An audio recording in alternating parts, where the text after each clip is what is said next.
Kalau sholat itu kita semangat karena seneng, kemudian kita males karena tidak seneng, itu bahaya loh, Pak.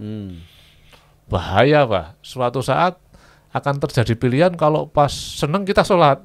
Kalau nggak seneng, Kalau nggak seneng, ini sekarang pemuda atau orang-orang yang kadang sholat kadang enggak itu kan karena menurut hawa nafsu, Pak. Abah dan Abah.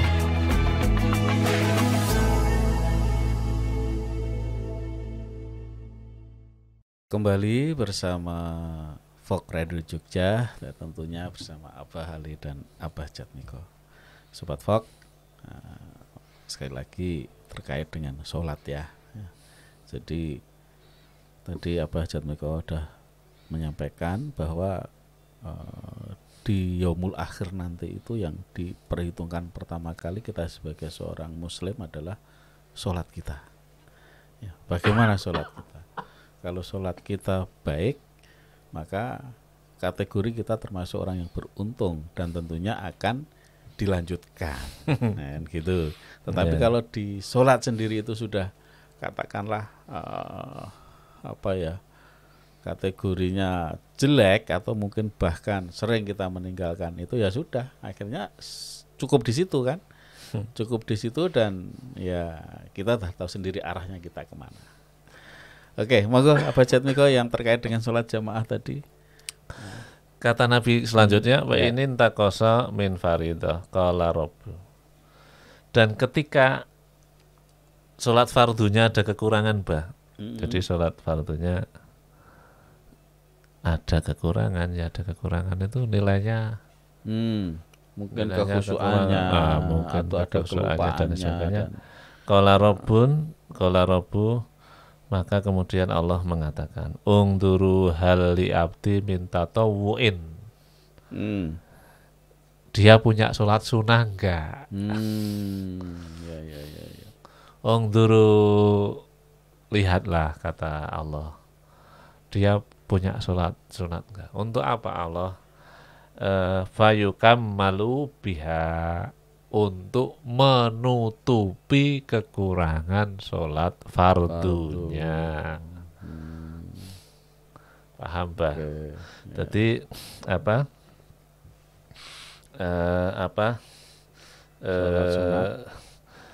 man naqasa minal faridah, maka kemudian sholat sunat itu menyempurnakan sholat fardunya, sehingga ada kata-kata tadi, orang ini pasti beruntung, faqad aflaha wa anjaha, pasti beruntung dan selamat. Summa yakunu sa'ira amalihi ala dzalik. Kemudian baru amal-amal lainnya itu diperiksa. Artinya memang kalau sudah sempurna ya sempurna, selesai. Namanya sholatnya sudah bagus, bisa ditambal dengan sholat-sholat sunatnya itu, makanya selesai, ya selesai, sudah masuk surga. Tapi kalau kemudian sudah buruk semua ya seluruh amal-amalnya dia akan diperiksa dan lain sebagainya. Nah, oleh karena itu memang sholat sunat itu sebetulnya sholat sunat itu sebetulnya sholat wajib. Ya, kalau melihat konteksnya itu. Kalau konteksnya. Karena kan kita tidak bisa menjamin bahwa sholat fardu kita itu sudah sempurna. Sudah sempurna. Makanya kalau sholat sunnah kita itu, sholat wajib kita itu di angka 80%, berarti ya memang sholat sunnahnya 20%. Tapi kan ini pun juga diantara kita ya banyak sekali yang belum paham. Karena sunnah ya seakan-akan dikerjakan tidak apa-apa, kalau dikerjakan dapat pahala kan gitu pengertian kita, karena konteksnya sunnah kan, sholat sunnah. Tapi ternyata kalau kita perdalam lagi bahwa ini satu bagian. Jadi seiring sejalan. Jadi ada sholat sunnah yang minimal kan yang rawatib dan Rawatib aja, Pak.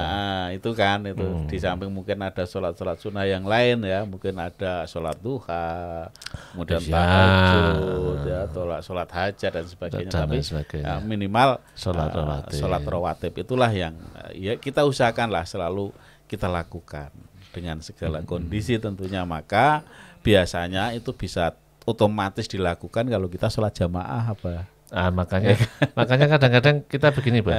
Kita kadang-kadang mikir gini, aneh ya orang-orang ini kok pada datang duluan sholat sunat dan lain sebagainya. Aneh ya orang-orang ini.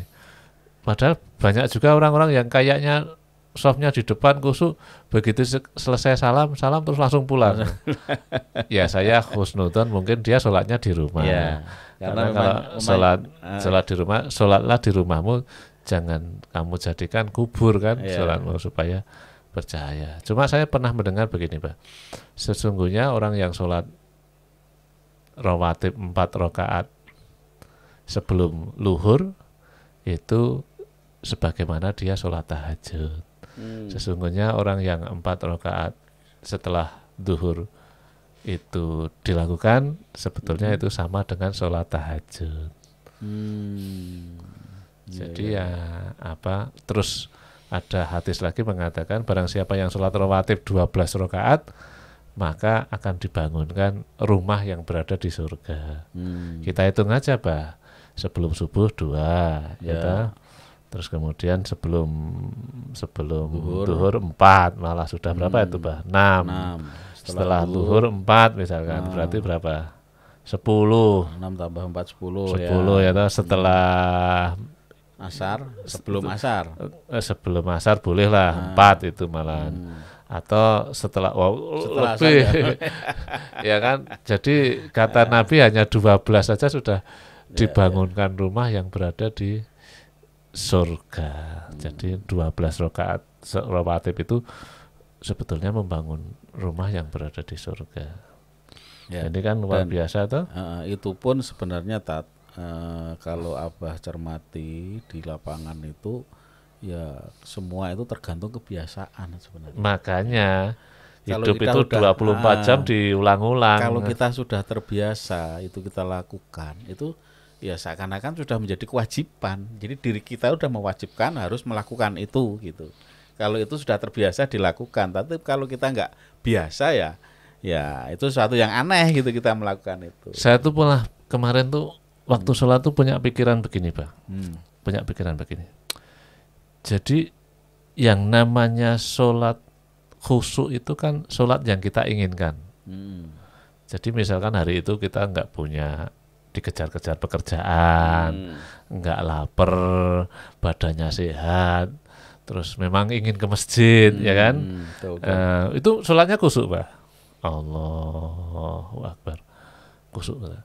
Tapi kalau kita pekerjaannya numpuk, banyak masalah, cepat-cepat dan lain sebagainya, pasti sholatnya kesusu, Pak. Betul. Jadi saya berpikir begini, kalau sholat itu kita semangat karena seneng, kemudian kita males karena tidak seneng, itu bahaya loh, Pak.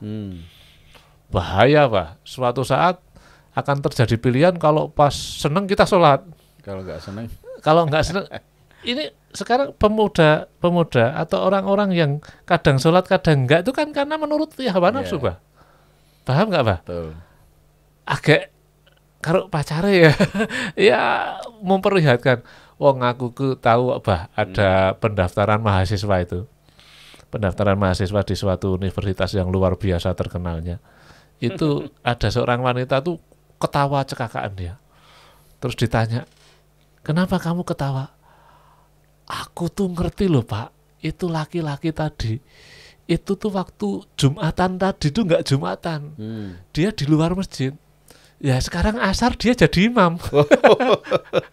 Jadi dia ketawa apa? Mau dia tahu persis tadi itu nggak Jumatan, dipikir kan mungkin orang non atau lah kok sekarang ya jadi imam tuh saya lewat ke masjid itu, loh, itu tadi nggak Jumatan kok sekarang gitu dia.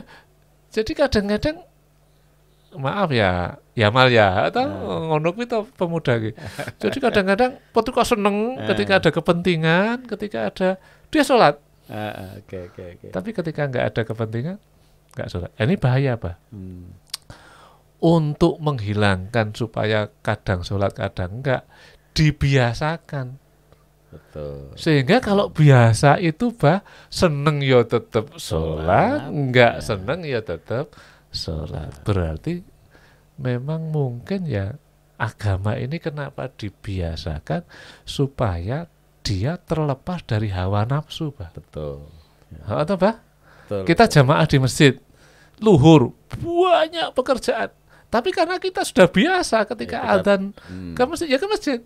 Walaupun yo terpaksa yo, tapi karena sudah biasa gitu loh. Ketika seneng banget, ya tetap ke masjid. Enggak seneng pun tetap ke masjid. Jadi sebetulnya kebiasaan itu justru untuk menghilangkan sholat menurut hawa nafsu. Gitu loh, Pak. Oke. Baik, Abah Jatmiko, Sobat Fok, dimanapun Anda berada, semakin menarik ya pembicaraan kita. Tapi kita break dulu ya. Sejenak. Kita ikuti yang ini dulu. Tetaplah bersama kami, Fok Radio Jogja. Jadi salah satu fungsi jamaah itu untuk mengusir setan di kampung itu. Jadi kalau sudah tidak terselenggara sholat jamaah di masjid kampung itu, berarti memang setan telah menguasai kampung itu.